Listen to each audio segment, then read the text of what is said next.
Kain tayo mga idol. Yan, so taste test na tayo. Ito yung ating niluto kanina. Yan, hindi ko alam kung anong part to. Basta kasamahan ng tuwalya. Tuwalya ng baka.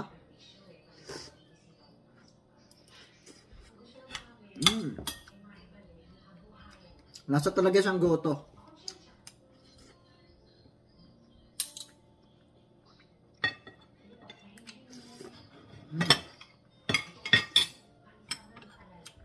Yan yung ating adobong paiga.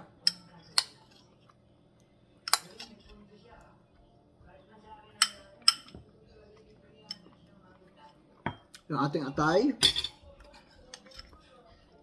At yung baga.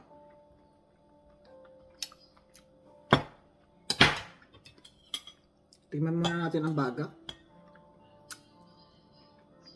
Ang lambot.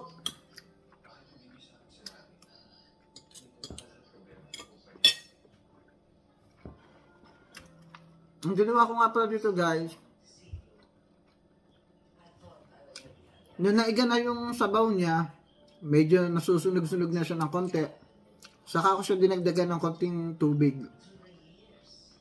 Nung nadagdagan ko ng konting tubig, hinalo-halo ko lang, tapos pinakulo ko lang ulit.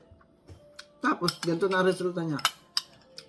Malalansahan yung nasa sunog na konti, pero masarap.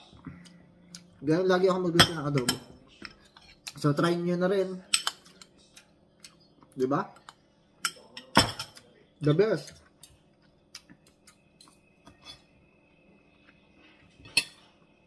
Yung ating atay naman.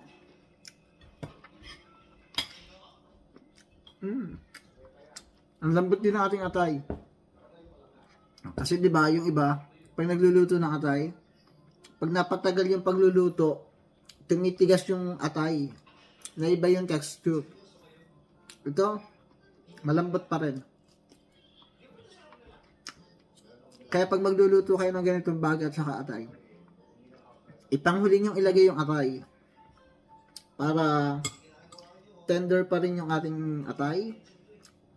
Hindi siya matigas tapos dry.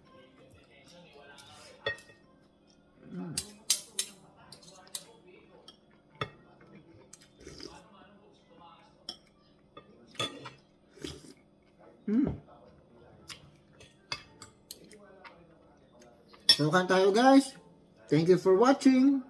Bye-bye.